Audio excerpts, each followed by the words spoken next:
Hello friend, good afternoon. Welcome to your channel Craft WBTED primary interview related আর একটি গুরুত্বপূর্ণ video নিয়ে চলে এলাম তোমাদের সামনে। তো আজকে আমাদের যে আলোচ্য বিষয় রয়েছে সেটি রয়েছে শিক্ষা সংক্রান্ত যে ধারাগুলি তোমাদের আগের 3টি পার্টে আলোচনা করে দিয়েছিলাম, তার পরবর্তী পার্ট অর্থাৎ পক্সো আইন আর্টিকেল 46, 64, 350, 351 এইগুলি সম্পর্কে আজকের এই ভিডিওটিতে আলোচনা করা হবে। যারা চ্যানেলে নতুন তারা অবশ্যই এই কিউআর কোডটি স্ক্যান করে তোমরা টেলিগ্রাম গ্রুপে জয়েন হয়ে যেও, এবং যারা পুরনো তারা অবশ্যই 3টে পার্ট অর্থাৎ এই ভিডিওর যে 3টে পার্ট, এটি 4 নম্বর পার্ট চলছে, অবশ্যই বাকি 3টে পার্ট দেখে তারপর এপিসোডটি দেখবার চেষ্টা করলে তোমরা কিন্তু বিষয়গুলোকে ভালো বুঝতে পারবে। এগুলো কিন্তু গত ইন্টারভিউতে জিজ্ঞাসা করা হয়েছে, সেই জন্য এগুলিকে এত গুরুত্ব দেওয়া হচ্ছে। প্রত্যেকের জন্য একটি ফ্রি পিডিএফ রয়েছে, কিভাবে তোমরা সেই ফ্রি পিডিএফটিকে পাবে তার জন্য তোমাদের ভিডিওটি স্কিপ না করে শেষ পর্যন্ত দেখতে থাকো। সমস্ত ডিটেলস কিন্তু পরে শেয়ার করা হবে। যারা টেলিগ্রাম গ্রুপে জয়েন হতে পারছো না, ডেসক্রিপশন বক্সের লিঙ্কের মাধ্যমে তারা কিউআর কোডটি স্ক্যান করে জয়েন হয়ে যেতে পারো। চলো আজকের যে আলোচ্য বিষয় অর্থাৎ আর্টিকেল 45, দেখো শিক্ষা সংক্রান্ত ধারাগুলি সম্পর্কে যদি পরীক্ষায় তোমাদের আসে এবং সেখানে যদি তোমরা অ্যান্সার করতে না পারো, এটি কিন্তু একটি বৃহৎ নেগেটিভিটি কিন্তু তোমাদের হতে পারে। আরেকটা বিষয় বলবো যে তোমরা কিন্তু এর আগে টেট এক্সাম কোয়ালিফাই করে এসেছো, অর্থাৎ কে কি জানো সেটি কিন্তু ইন্টারভিউয়াররা অলরেডি জেনে গেছে। তো এখানে যে বিষয়টিকে মেইন ফোকাস দিতে হবে সেটি কিন্তু তুমি যে কাজে যাচ্ছ বা যে কাজে যোগদান করতে যাচ্ছ as a teacher, as an assistant teacher, তো সেখানে শিক্ষা সংক্রান্ত সমস্ত বিষয় কিন্তু তোমাদের জানা প্রয়োজন। তো সেখানে দেখো আর্টিকেল 45-এ কি বলা হয়েছে, ভারতীয় সংবিধানের 45 নম্বর ধারায় বলা হয়েছে যে সংবিধান কার্যকারী হওয়ার 10 বছরের মধ্যে রাষ্ট্র 14 বছর বয়স পর্যন্ত দেশের সকল শিশুদের জন্য অবৈতনিক এবং বাধ্যতামূলক শিক্ষাদানের ব্যবস্থা করবে। অর্থাৎ এটি কিন্তু যে মৌলিক অধিকার, আমরা জানি যে 6 থেকে 14 বছর বয়সী শিশুদের বিনামূল্যে বাধ্যতামূলক শিক্ষাদানের কথা কিন্তু বলা রয়েছে। তো আর্টিকেল 45 কিন্তু রাজ্যকে সেই কথা বলেছে যে সংবিধান কার্যকরী হওয়ার 10 বছরের মধ্যে রাষ্ট্র 14 বছর বয়সের পর্যন্ত সকল শিশুদের অবৈতনিক বাধ্যতামূলক শিক্ষাদানের ব্যবস্থা করবে। এই কারণে কিন্তু আর্টিকেল 45 শিক্ষা সংক্রান্ত ধারার মধ্যে গুরুত্বপূর্ণ হয়ে পড়ে। তো দেখো পরবর্তী যে বিষয় রয়েছে, ভারতের সংবিধানের 45 নম্বর ধারায় শিশুদের জন্য অবৈতনিক বাধ্যতামূলক শিক্ষাদানের কথা বলা হয়েছে। ভারতীয় সংবিধানের 3য় অধ্যায় অর্থাৎ পার্ট 3, 14, 15 এবং 16 নম্বর ধারায় সকলের জন্য সমান অধিকারের কথা বলা হয়েছে, অর্থাৎ শিক্ষায় সমান অধিকার। এটি কিন্তু আর্টিকেল 14, 15, 16-তে কিন্তু আলোচনা করা হয়েছে। এর আগের ভিডিওতে কিন্তু 14, 15, 16 সম্পর্কে ডিটেলস আলোচনা করা হয়েছে। দেখো 4টি এপিসোড করাচ্ছি, এটি সম্ভবত লাস্ট এপিসোড। যদি আরও কিছু প্রয়োজন হয় তাহলে আমরা অবশ্যই শেয়ার করব। তো এই 4টে ভিডিও যদি দেখো, তো ইন্টারভিউয়ে যে বেসিক পয়েন্ট, বেস্ট পয়েন্ট, সেগুলি থেকে কিন্তু তোমাকে কেউ নাড়াতে পারবে না। আর আমাদের চ্যানেলের কোশ্চেন সংখ্যা কিন্তু আমরা প্রতিটা ভিডিওতে অবশ্যই কম করাই, কিন্তু যে কথাগুলি বলা হয় এই কথাগুলি যদি তোমরা স্কিপ করে করে দেখো, তাহলে আমার মনে হয় ব্যক্তিগতভাবে অনেকেই কিন্তু পিছিয়ে পড়বে। প্রতি রবিবার করে কিন্তু আমাদের তোমরা ইন্টারভিউর প্রিপারেশন নিচ্ছ, তোমাদের ইন্টারভিউর প্রিপারেশন কেমন হচ্ছে, কোশ্চেনের উত্তর দেওয়ার কোয়ালিটি কেমন হচ্ছে, সেটি যাচাই করবার জন্য কিন্তু আমরা একটি ফ্রি ক্লাস রেখেছি। যারা ইচ্ছুক তারা অবশ্যই জয়েন হয়ে যেতে পারো। কিভাবে জয়েন হবে তার জন্য ফ্রি পিডিএফ এর যখন আলোচনা করবে তখন বলে দেবো।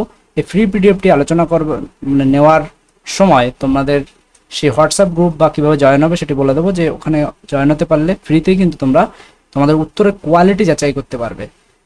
যারা অলরেডি রয়েছে, পুরনো যারা ক্যান্ডিডেট রয়েছে তারা তো অবশ্যই জানো। আর্টিকেল 46-এ কি বলা হয়েছে আমরা একটু দেখে নিই। ভারতীয় সংবিধানের 46 নম্বর ধারায় বলা হয়েছে রাষ্ট্রকে সমাজের দুর্বল শ্রেণী, বিশেষ করে তপশিল জাতি ও উপজাতি মানুষদের জন্য শিক্ষাগত ও আর্থিক সুবিধার ব্যবস্থা করতে হবে। অর্থাৎ আর্টিকেল 46-এ কিন্তু তপশিল জাতি অর্থাৎ এসটি এবং এসসি যারা রয়েছে তাদের শিক্ষার কথা কিন্তু বলে। এজন্যে কোনো ক্যান্ডিডেট যদি এসসি ক্যান্ডিডেট হয় বা এসটি ক্যান্ডিডেট হয় তাহলে কিন্তু তাকে জিজ্ঞাসা করা এটি একটি সঙ্গত কোশ্চেন যে রিজার্ভেশন বা এই যে এসসি বা এসটিদের যে শিক্ষার অধিকার বা শিক্ষাগত যে আর্থিক সুবিধার ব্যবস্থা করতে হবে, এটি সংবিধানের কোন ধারায় বলা হয়েছে। আপনি উত্তরটি দিতে পারলেন না, তো এখানে কিন্তু একটি নেগেটিভিটি প্রকাশ পায় যে যে পেশায় আপনি নিয়োজিত করতে চাইছেন নিজেকে, সেই পেশায় কিন্তু দখল আপনার কম রয়েছে। সেই জন্য বিষয়গুলিকে নিজেকে রেডি করে ফেলতে হবে। তো তারপরে কি বলেছে দেখেন, এবং সকল প্রকার সামাজিক অন্যায় ও শোষণ থেকে এই সম্প্রদায়ের মানুষদের রক্ষা করার বিশেষ ব্যবস্থা গ্রহণ করতে হবে। অর্থাৎ আর্টিকেল 46-এ কিন্তু তপশিল জাতি এবং উপজাতি মানুষদের শিক্ষাগত ও আর্থিক সুবিধার ব্যবস্থা করার কথা যেমন বলা হয়েছে, তেমন বলা হয়েছে যে এই সম্প্রদায়ের মানুষদের রক্ষা করার বিশেষ ব্যবস্থা কিন্তু গ্রহণ করতে হবে, যার কিন্তু ডিটেলস আরও রয়েছে। অত ডিটেলস তোমাদের যাওয়ার প্রয়োজন নেই, আমি আগেই তোমাদের বলেছি যেটুকু ঠিক প্রয়োজন সেটুকু তোমাদের সাথে শেয়ার করছি। এটুকু যদি তোমরা নোট করে রাখতে পারো, এটুকু যদি তোমরা বলতে পারো, তাহলেই তোমাদের যথেষ্ট। তো ভারতীয় সংবিধানের 29 এবং 45 নম্বর ধারায় শিক্ষার সমসুযোগের কথা বলা হয়েছে। শিক্ষার সমসুযোগের কথা বলা হয়েছে কত কত নম্বর ধারা? 29 এবং 45 নম্বর ধারায়। এই বিষয়টিও কিন্তু তোমাদের মাথায় রাখতে হবে যে শিক্ষার সমসুযোগের কথা বলা হয়েছে সংবিধানের কোন কোন ধারায়।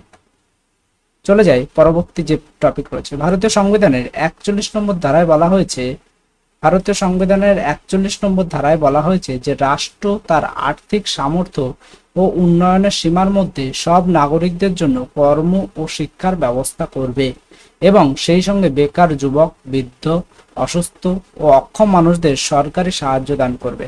তাহলে এই যে বিষয়, অর্থাৎ রাষ্ট্র আর্থিক সামর্থ্য ও উন্নয়ন সীমার মধ্যে সব নাগরিকদের জন্য কর্ম ও শিক্ষার ব্যবস্থা করবে, সেই সঙ্গে বেকার, যুবক যারা রয়েছেন, বৃদ্ধ যারা রয়েছেন, অসুস্থ ও অক্ষম মানুষদের সরকারি সাহায্য দান, যেমন তোমরা জানো বিভিন্ন ভাতা কিন্তু প্রচলিত আছে, তো এর কথা কিন্তু বলেছে আর্টিকেল 41। এই জন্য কিন্তু আর্টিকেল 41 গুরুত্বপূর্ণ। চলে যায় সংবিধানের 64 নম্বর ধারায়। সংবিধানের 64 নম্বর ধারায় কি বলেছে দেখো, সংবিধানের এই ধারায় বলা হয়েছে যে পার্লামেন্ট কর্তৃক ঘোষিত ভারত সরকারের আর্থিক সাহায্যপ্রাপ্ত বিজ্ঞানমূলক ও প্রযুক্তিগত প্রতিষ্ঠানগুলি জাতীয় মর্যাদা লাভ করবে। তো এখানে যে পার্লামেন্ট কর্তৃক ঘোষিত ভারত সরকারের আর্থিক সাহায্যপ্রাপ্ত বিজ্ঞানমূলক ও প্রযুক্তিগত প্রতিষ্ঠানগুলি কিন্তু জাতীয় মর্যাদা লাভ করার কথা কিন্তু সংবিধানের 64 নম্বর ধারায় কিন্তু বলা হয়েছে। এটি তোমাদের তোমরা মোটামুটি একটু জেনে রাখতে পারো।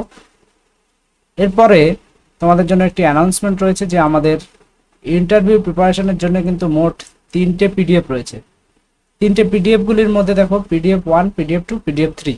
আশা করি যারা পুরনো ক্যান্ডিডেট রয়েছে তারা সকলেই জানো যে পিডিএফ 1-এ ইন্টারভিউ প্রস্তুতির যে সমস্ত ভয় ভীতি যেগুলি রয়েছে, শারীরিক অসুস্থতা, শারীরিক প্রতিবন্ধকতা, মানসিক প্রতিবন্ধকতা, সেগুলিকে কাটানোর উপায়, কিছু এক্সট্রা মেডিসিন, কিছু এক্সট্রা মেডিটেশন সাজেস্ট করা আছে কিন্তু পিডিএফ 1-এ। পিডিএফ 2-তে সমস্ত ইন্টারভিউ রিলেটেড যে জিকে, স্টেট, জেলা, নিজের এলাকা সবই কিন্তু এখানে আলোচনা করা রয়েছে। পিডিএফ 3-তে প্রিভিয়াস ইয়ার অর্থাৎ 2022 এবং তার পূর্ববর্তী সমস্ত ইন্টারভিউ, মোটামুটি এটুকু বলবো যে 3টে পিডিএফ যদি তোমরা কালেক্ট করো তাহলে বাইরে তোমাদের অনার্সের টপিক, নিজের টপিক একটু সম্পর্কে একটু নলেজ রাখলেই আর কিচ্ছু লাগবে না, সমস্ত প্যাকেজ কিন্তু তোমরা 3টে পিডিএফে পেয়ে যাবে। তোমরা চাইলে এটি কালেক্ট করতে পারো। আর যারা ফ্রি পিডিএফটি নিতে ইচ্ছুক তারা ইন্টারভিউ ফ্রি পিডিএফ লিখে এই নম্বরে হোয়াটসঅ্যাপ করবে, তাহলে কিন্তু তোমাদের ফ্রি পিডিএফটি দিয়ে দেওয়া হবে এবং আমরা যেটা বলছিলাম যে আমাদের ইন্টারভিউ প্রিপারেশনের গ্রুপ, সেখানে জয়েনের একটি লিঙ্ক কিন্তু পাঠিয়ে দেওয়া হবে। আর যারা পেইড পিডিএফ নিতে ইচ্ছুক তারা ইন্টারভিউ লিখে হোয়াটসঅ্যাপ করবে এই নম্বরে। এটি ভালো করে তোমরা খেয়াল করে কিন্তু দেখে নাও। আর ফ্রি পিডিএফ এর একটি পাসওয়ার্ড প্রোটেক্টেড রয়েছে, পাসওয়ার্ডটি রয়েছে কিন্তু crack WB-TET, CRACK, crack space দিয়ে WB স্পেস দিয়ে টেট, অর্থাৎ আমাদের চ্যানেলের নামে কিন্তু রয়েছে, ক্যাপিটালে লিখলেই কিন্তু তোমাদের পিডিএফ অ্যাক্সেস হয়ে যাবে। নেক্সট চলে যাই ভারতীয় সংবিধানের 350 নম্বর ধারা, অর্থাৎ আর্টিকেল 350। তো এখানে বলেছে ভারতীয় সংবিধানে 350-এর ক ধারায় বলা হয়েছে সংখ্যালঘু সম্প্রদায়ের শিশুরা প্রাথমিক স্তরে মাতৃভাষায় মাধ্যমে শিক্ষা গ্রহণ করতে পারবে। তোমরা মনে করতে পারো যে আমার 350 নম্বর আর্টিকেল জেনে কি লাভ। দেখো, কোনো বিদ্যালয়ে, প্রাথমিক বিদ্যালয়ে বিশেষ করে মাতৃভাষার কিন্তু প্রাধান্য দেওয়া হয়। তো সেখানে যদি বলা হয় যে বলুন তো সংখ্যালঘু সম্প্রদায়ের শিশুরা প্রাথমিক স্তরে যে মাতৃভাষায় শিক্ষাদান করতে পারবে, এটি সংবিধানে কোন আর্টিকেলে বলা হয়েছে? যদি আপনি উত্তর দিতে পারেন তাহলে কিন্তু ইন্টারভিউয়াররা বুঝতে পারবে যে আপনার ডেপথ কতটা। আর যদি উত্তর দিতে না পারেন তাহলে হয়তো একটা অ্যাভারেজ নাম্বার বসিয়ে দিলে আপনাকে বলে ঠিক আছে আপনি আসতে পারেন। তাহলে এবার তোমরা নিজেরাই সিলেক্ট করে নাও যে তোমাদেরকে এগুলো জানা উচিত না উচিত নয়। অবশ্যই আমাদের কমেন্টে তোমরা জানাও, যদি তোমাদের কাছে এপিসোডগুলি ভালো লাগে অবশ্যই আমরা কন্টিনিউ করব, এপিসোড ভালো না লাগলে আমরা এগুলিকে কন্টিনিউ করব না, কারণ তোমাদের সাকসেসের দিকে লক্ষ্য রেখে কিন্তু আমরা এপিসোডগুলি চালাই। তো তোমাদের যদি পছন্দ না হয় আমরা এপিসোডগুলিকে কন্টিনিউ করব না। চলে যাই আর্টিকেল 351।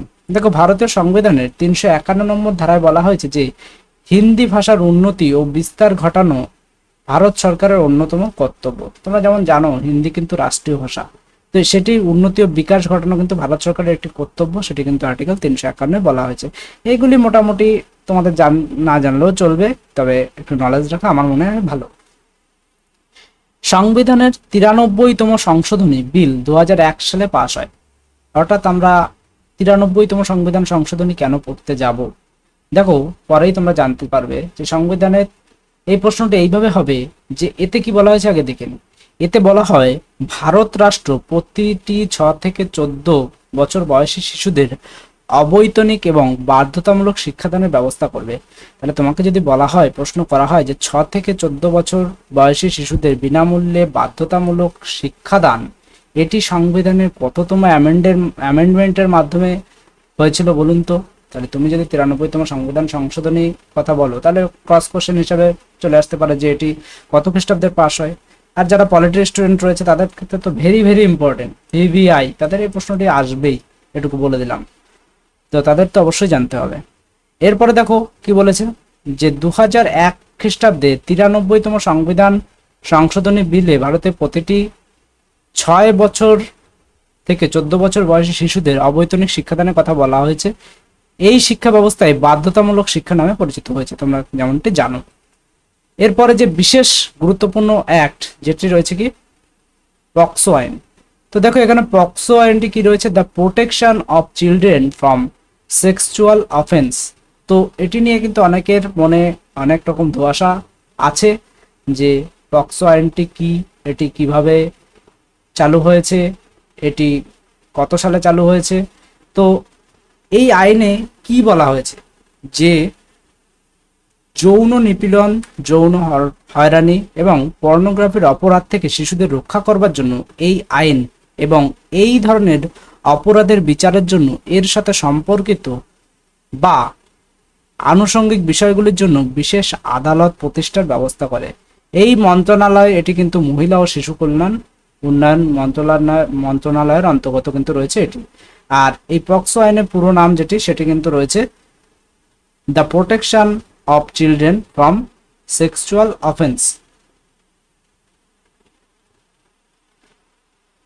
এটি কত সালে হয়, তো এটি কিন্তু 2012 সালে হয়েছিল। অর্থাৎ পক্সো আইন যদি বলা হয় যে কত সালে এটি চালু হয় তাহলে কিন্তু এটি 2012 সালে চালু হয়, এটি কিন্তু তোমরা বলতে পারো। তো এখানে এই বিষয়টি মোটামুটি এটুকু জানলেই তোমাদের কিন্তু চলবে। আরো ডিটেলস যদি তোমাদের প্রয়োজন হয় তা তোমরা একটু দেখে নিতে পারো। তো ইন্টারভিউয়ের জন্য যেটুকু প্রয়োজন এটুকুই এনাফ, যে তোমাকে ধরতে পারে যে পক্সো আইনের পুরো নাম কি, যেটি কিন্তু তোমরা বলতে পারো। এবং তার ডিটেলস এখানে বলে দিলাম, কত সালে চালু হয়, 2012-তে কিন্তু এটি চালু হয়। তো এই বিষয়গুলি তোমরা অবশ্যই প্রয়োজন আমার মনে হলো, সেই কারণে আমি শেয়ার করে দিলাম। ভিডিওটি ভালো লাগলে অবশ্যই একটি লাইক করে দিও, বন্ধুদের মাঝে শেয়ার করে দিও। চ্যানেলে নতুন হলে অবশ্যই চ্যানেলটিকে সাবস্ক্রাইব করে রাখো। Thank you.